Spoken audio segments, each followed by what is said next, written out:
to Jill's jazzercise class. Oh, wait a minute, that's the wrong one. Phew. Ah, now this is more like it. So, what was that all about? Well, today we're going to be talking about tension. And this is one way that we are able to build up tension. I'll talk about that more in just a minute. Today, as we're looking at chapter 3 and talking about our worth, we're going to start with 2 Corinthians 3:18. And that says that we all, who with unveiled faces contemplate the Lord's glory, are being transformed into his image with ever-increasing glory, which comes from the Lord, who is the Spirit. So, think about this. When we look at that term, unveiled faces, we ladies are those unveiled faces. Remember, when Jesus died for us on the cross, the veil was torn. And so now there is no veil between us and between God, because Jesus tore that veil for us. And so now, when he looks at us, he doesn't see a veil, and he sees us as his beloved daughters in Christ. And as we come to his throne and we contemplate who he is, then we are able to become transformed. Now, how does this happen? Well, it's not an easy, although we often wish it were. In fact, it often is a very difficult process that requires breaking down and building back up. It requires a lot of tension. So we think about muscles when we build up or we're doing our exercises. What we're actually doing is we are breaking down muscle in order to build it up again. And it's actually the tension that we have that's causing our muscles to break down and build up again. Now, let's look at another example. Let's think about trees. For example, if you cut open a tree, what do you see? Rings. Yeah, rings.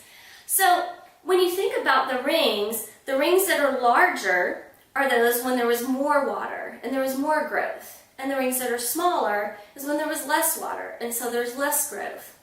But when you think about those cells, the cells actually grow by tension, by pushing out on the walls. And so growth is created in tension, just like with our muscles, right? Yeah.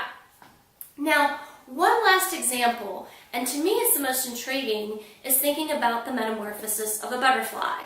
Now, we've all heard about butterflies and how they form a chrysalis, and they form this cocoon that goes around them. So inside that cocoon, the caterpillar is undergoing something that's actually called histolysis. And what that means is that the caterpillar is actually digesting itself. So think about that. If we think about the transformation, the process of transformation, we're talking about breaking something down, digesting it, in order to make it into something else. And so if you think about the caterpillar inside of this cocoon, what's happening is that as the parts of the caterpillar are being broken down, it's forming kind of like this chunky soup. And so if we think about that, it sounds kind of gruesome, and in a way it is. But what's happening is that the parts that were the caterpillar that are part of this chunky soup start to become the antenna and the body and the wings. And so this creature goes from being a caterpillar into something completely new and obviously beautiful. And it's in this tension of being digested and broken and then being remade that beauty occurs. And God does the same thing with us. That's what is so amazing. So when we think about it, just probably like the caterpillar, we don't like tension. We don't like the idea of being digested and made into something else.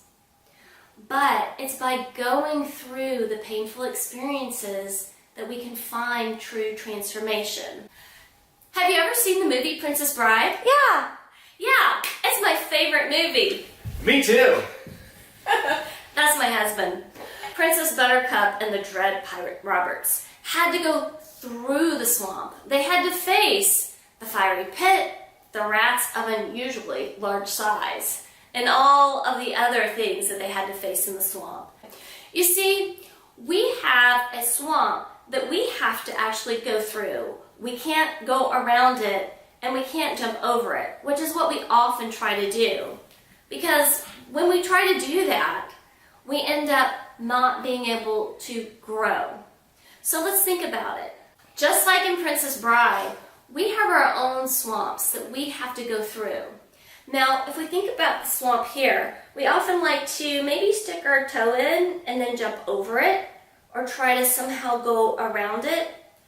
But the problem is, if we do that, we don't learn the necessary tools that we need when we get to the other side. So the thing is, we have to actually go through it. And that's the difficult part. Because who likes the muck and the yuck? And when we think about the metamorphosis, that breaking down and digesting that has to happen in order for us to get through it and transform to the other side. Here's the important part though.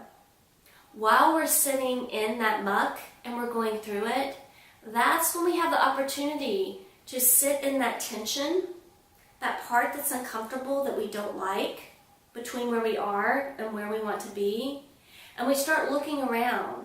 And if we invite Jesus into that space, we ask him to bring us the tools and to bring us what is needed in order to get to the other side. And what's absolutely amazing is that it's generally in sitting in the tension that we begin to notice things that we need to do or places that we need to grow. It's also where Jesus meets us and begins to change those behaviors in us, to take us from a place of hurt into healing, to bring alongside friends who will be there in the muck with us, those with whom we can be vulnerable. And Jesus tells us that he's been through the same thing, so he meets us right there, and he is with us all the way through that mucky swamp to the other side. The coolest thing through all of this is that once we get through that muck and that swamp, Jesus brings amazing treasure on the other side. And it's often through the parts of us that were the weakest or the things that were the hardest that he brings the most beauty. And that is the beauty of sitting in the tension rather than going around it or trying to jump over it. So now let's go back to the original place where we started. Okay, not with the weights, but with the verse. 2 Corinthians 3:18. And we all who with unveiled faces contemplate the Lord's glory are being transformed into his image with ever-increasing glory, which comes from the Lord, who is the Spirit. So just think about that, ladies, and reflect upon that today, that we are being transformed not into a butterfly, but we are being transformed into his image. What does that look like for you?